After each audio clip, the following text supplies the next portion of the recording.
What's going on, guys? Welcome back to the beginner slash Bloodborne player's guide to the early game Dark Souls easy mode build. We just attempted to get the Black Knight Halberd. Hopefully you got lucky. If you did, awesome, good for you. If not, it's not the end of the world, but it's also still early enough in the game that it's not too late to start over. But if you decide to press on, there are plenty of outstanding weapons, most notably of which I have in my hands now, the Claymore. So we're going to pass the bonfire in that little cave, go down the elevator, and where are we? Up. We're back in the Valley of the Drakes, where we got that red tearstone ring. What an amazing interconnected world we are in. No other Souls game is made quite like this. Everything is just so well put together and intertwined. So anyways, not going to fool with that. So here we go. We're going to run past this bonfire, rest at it just in case we get killed up above. If you remember earlier in the video before we fought the Taurus demon, we opened up a door in the tower with the master key, and I showed you Havel the Rock, aka Duane. And I said we weren't going to mess with him because we had that weak little broadsword, and we had just the standard armor. We're a little bit tougher now, and we're hitting a whole lot harder. So it's time to pay old Duane a visit. But first, we're gonna run past an optional boss. I say optional, but it's pretty much required if you want to get into the DLC. Off in the distance, you'll see something moving. That is the Lake Hydra, and we're not going to fight it right now. Probably could beat it at this point, just because I sort of know the tricks to taking it down, but for now we're just going to take out a couple of these crystal guys. They're not too difficult, just kind of keep your distance. They hit really hard. Their right-handed attack is just a standard swing, but their left-handed attack, as you'll see here, has a big crystal mace with much more damage and much more reach. But just kind of back away from them a little bit, and once they swing, go in for one swing. Again, do not be greedy. They're pretty easy. So up here, there's a door, and behind the door is Havel. But there's a way with this Claymore that you can cheese him. You see him right there? So he is not aggroed, he just knows you're there. But the Claymore can reach through that door. Be aware that his Dragon Tooth club can also reach through the door. So immediately after swinging, get back, because he can swing just like that. And just as easily as you can hit him, he can also hit you. So just kind of watch for him to start clipping through the door. There's a little gap there to the right. You can kind of see him through there, and then obviously when he starts to actually clip, you can see him. And just do your jumping forward and R2 attack.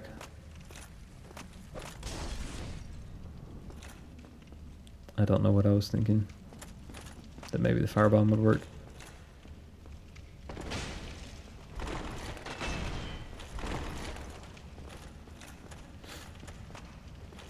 But the trick to beating Havel is to parry him. Again, like anything, parry or backstab, but parrying him is very, very easy.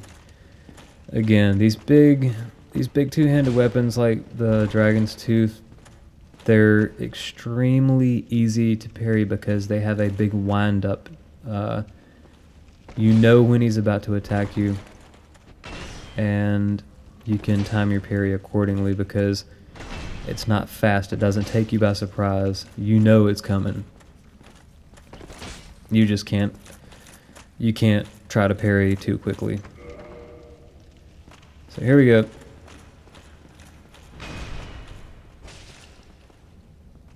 I probably didn't even have to parry him at this point, but just to illustrate the purpose, I'm going to do it anyways.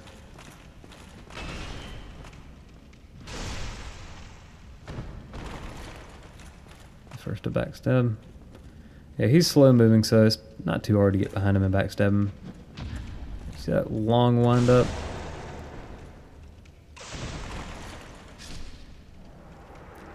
He's super easy. I mean, he gives you his ring, and this thing adds a tremendous amount of carry weight. So what this allows us to do is it lets us equip much more armor and not exceed that 50% item burden. So we're gonna gear up with all the Elite Knight stuff, I believe. So with it, we've got 78 item burden, and without it, well, I think I did before.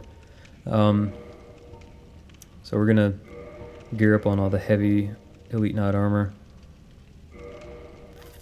toughen up a little bit. Bam. Beautiful. We're ready to roll.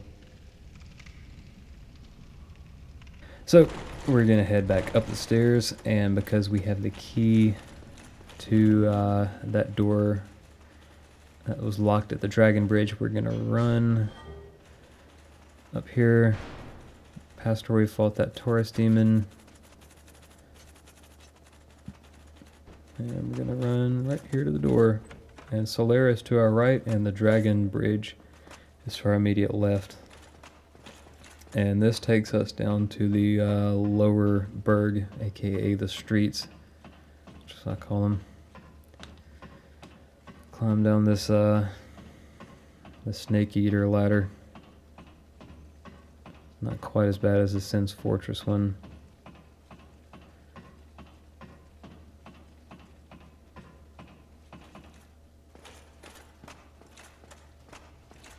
And to our immediate right, there's a staircase that's going to lead up to the gate that did not open from the other side from the beginning.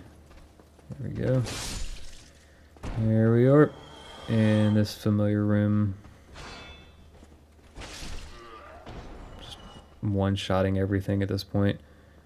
You should be just wrecking everything in this area with this armor and a +5 claymore with some points dumped into strength and vitality.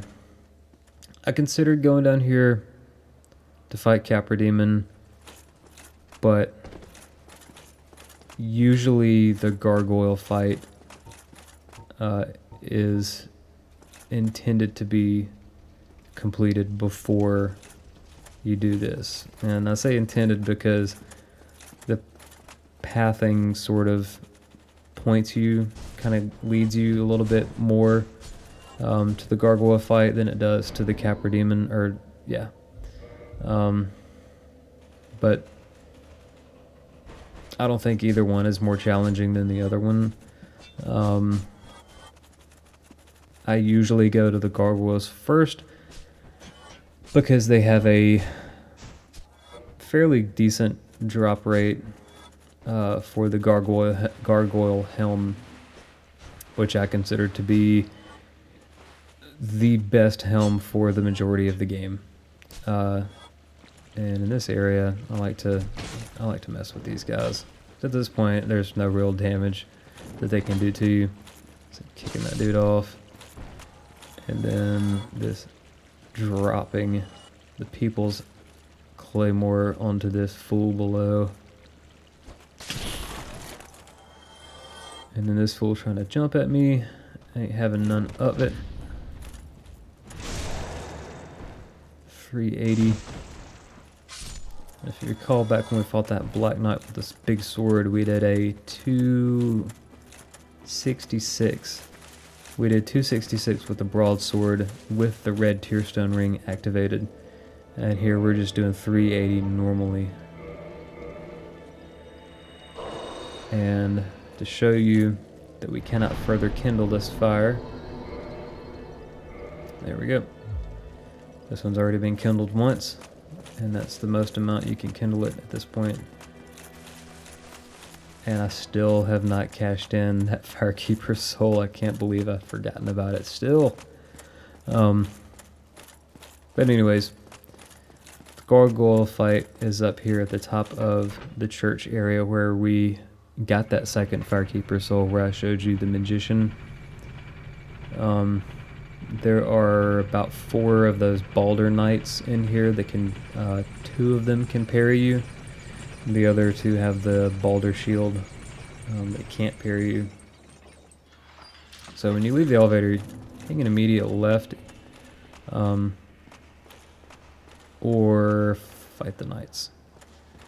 And I don't want anything to do with this magic attack, so we're just going to go up here and take this dude out. But here we go. We got to take care of this guy first. One note about parrying is that even if I get a successful parry on this guy, because I'm on stairs, I'm not going to be able to get the riposte because of the elevation difference. There's a thing with the mechanics where if you're too far above or below, usually on stairs, and you parry an enemy, unless you get down on their level, you're not going to be able to land that riposte attack. It'll just do a regular attack. And at this point I was thinking maybe I can get a couple of pot shots in with an arrow on the magician, but I didn't have enough dexterity to wield it, so I'm gonna have to do it the old-fashioned way. Let my peacemaker do the talking. But there are a million of these guys, and while it might not seem like they're too big of an issue because they're such basic enemies, there are a lot of them. And they're glowing now because the magician has buffed them, so they have extra defense and they hit harder. And this magician hits hard as well and has a very long range. But we've got our armor, we've got our wolf ring, so as long as we're blocking, we're good. And no problemo. He gives you 1,000 souls, but he does not respawn. Again, making sure you can't easily farm this area and overpower yourself.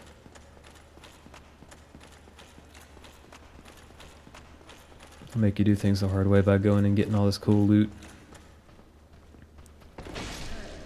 One shot, that jumping attack, just beast mode. It's that mystery key. Break through this door. The mystery key that we picked up earlier is going to open this prison door. And we're going to free this guy that definitely is not a bad guy at all.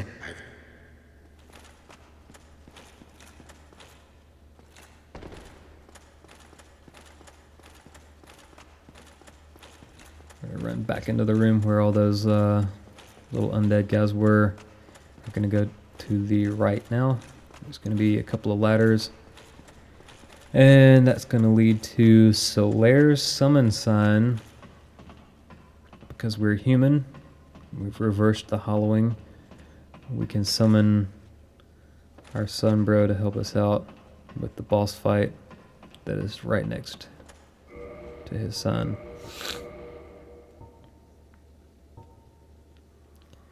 These gargoyles have a fire attack, so you want to get your Dragon Crest shield out so that you can block that fire and not take too much damage from it. Now, a lot of the enemies in Dark Souls that have a tail, dragons especially, a couple other bosses, if you attack their tail, kind of like that dragon on the bridge, you get a guaranteed weapon drop. The gargoyles are going to drop the gargoyle axe if you manage to cut off the tail. And like many bosses in the game, they are weak to lightning, so I've buffed my weapon with lightning and triggered the cutscene that's going to start the fight. Now initially in this fight, you're going to fight one of them, and after a certain period of time, the other one is going to join in the fight, and when that second one joins in, that's when things can get really tricky because you have to juggle dealing with two of these guys going to town on you.